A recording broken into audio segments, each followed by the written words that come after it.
before the first city rose, before the first field was drawn into straight lines, before even the idea of cultivation existed, Earth was already covered in something that could only be described as a garden. But it was not a garden in any human sense. There were no farmers, no harvests, no intention behind what grew or where it grew. And yet, life flourished in patterns so rich, so complex, and so vast that if seen from above, ancient Earth would resemble a living, breathing landscape of endless vegetation, a wild garden shaped entirely by evolution, time, and survival. This was the world before civilization, a world where plants ruled the land long, before humans ever imagined touching soil with purpose. To understand this forgotten Earth, you have to erase the modern idea of agriculture from your mind completely. There were no rows of crops, no orchards, no domesticated species shaped for taste or yield. Instead, there were forests that stretched across entire continents, swamps that never dried, and plains filled with plants that no modern eye has ever seen alive. Some of these plants would look vaguely familiar today: ferns, conifers, early flowering plants, but many belonged to groups that no longer exist at all, their entire branches of evolution gone, leaving only fossils pressed into stone as their final record. In the deep past, especially during the Paleozoic and Mesozoic eras, Earth's vegetation was not just different in species, it was different in structure,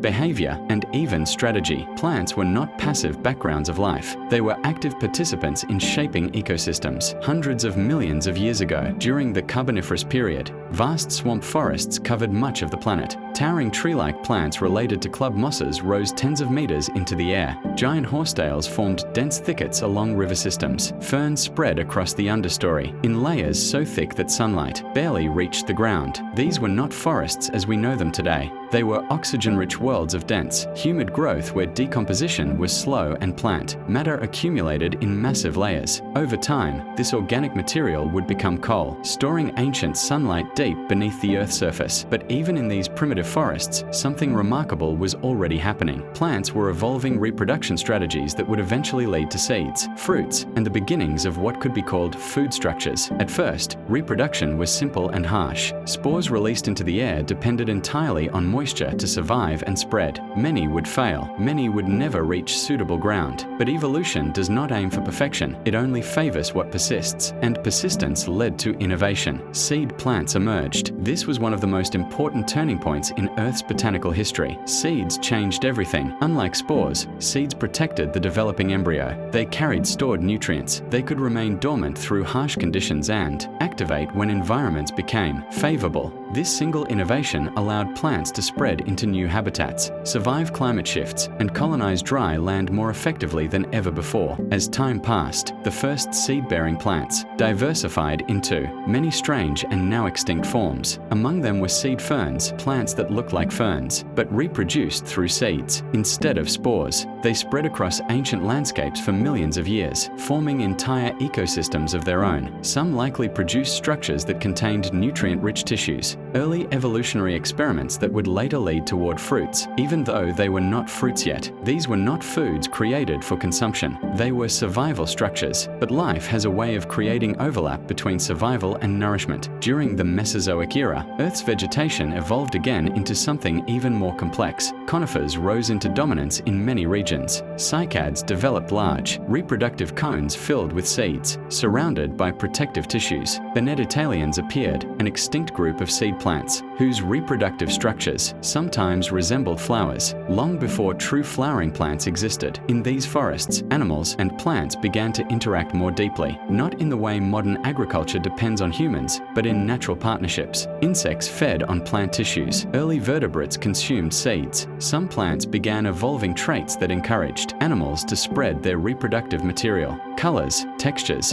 and nutrient-rich coatings started to appear, not for humans, but for survival advantage in ecosystems filled with movement and competition. Still, none of these plants were crops. They were wild systems operating without control or intention. Then came a revolution that changed everything. Flowering plants, angiosperms. When they first appeared during the early Cretaceous period, roughly 140 million years ago, they introduced a completely new strategy, enclosing seeds within protective structures that would become fruits. This innovation was not about sweetness or flavor. It was about protection and dispersal. But over time, evolution evolution shaped these structures into increasingly diverse forms. Some were dry and hard, others became fleshy and nutrient-rich. Some developed colors that attracted animals, others relied on wind or water instead. What we now recognize as fruits began as simple reproductive tools, but they quickly became one of the most successful evolutionary strategies in Earth's history. And yet, early fruits were nothing like the fruits we know today. They were often small, tough, and chemically complex. Many were not palatable in any modern sense. Some may have been bitter, fibrous, or even toxic to most organisms except specialized feeders. But they worked. They spread seeds. They ensured survival. They shaped ecosystems. For tens of millions of years, this wild garden expanded across continents. Then came catastrophe. Around 66 million years ago, an asteroid struck Earth. The impact triggered fires that spread across continents. Dust and debris filled the atmosphere. Sunlight was blocked. Photosynthesis collapsed. Entire ecosystems began to break down. Plants suffered deeply during this event. Many lineages disappeared completely. Forests collapsed. Growth cycles failed. Reproductive systems that depended on stable climates were disrupted beyond recovery. And yet, some plants survived. These survivors would become the foundation of all modern vegetation. After the extinction event, Earth slowly recovered. New ecosystems formed. Flowering plants diversified explosively, filling empty ecological spaces. Over time, they gave rise to the ancestors of modern fruits, grains, vegetables, and trees. But this recovery was not a return to what existed before. It was a reset, a rebuilding of life from a much smaller set of survivors, which means something important was lost forever. Countless plant forms that once existed never returned. Entire evolutionary experiments disappeared without continuation, and with them, countless potential foods vanished as well. Fruits that may have had completely different textures, seeds with unknown nutritional properties, plant structures unlike anything seen in modern agriculture, all gone long before humans ever arrived. When humans finally emerged millions of years later, they did not inherit the full richness of Earth's botanical past. They inherited only what survived, a small fragment of a much larger world. Agriculture itself, when it eventually began, was built on an even smaller selection of plants. Wheat, rice, maize, potatoes, and a handful of fruits and vegetables became the foundation of human civilization. These were not chosen from the full diversity of Earth's history. They were simply the species that happened to survive extinction events and remain available for domestication. Everything else was already gone. The wild garden before civilization was far more complex than anything humans would ever cultivate. It contained ecosystems filled with plants that no longer exist, interacting in ways we can only partially reconstruct from fossils and genetic traces. And yet, even in disappearance, this ancient world continues to shape us. Every crop we grow today carries within it the memory of deep evolutionary time. Every fruit, every seed, every grain is the result of millions of years of experimentation, survival, and loss. What we call civilization did not begin agriculture. Agriculture began in a world already shaped by ancient gardens that existed long before us. Gardens that were never planted, never harvested, never owned, just alive and now gone. Except in stone, in genetics, and in the quiet traces of life that still remain. The wild garden before civilization is not just a story of the past. It is the hidden origin of every meal ever grown, and a reminder that Earth once grew entire worlds of plants that we will never see again.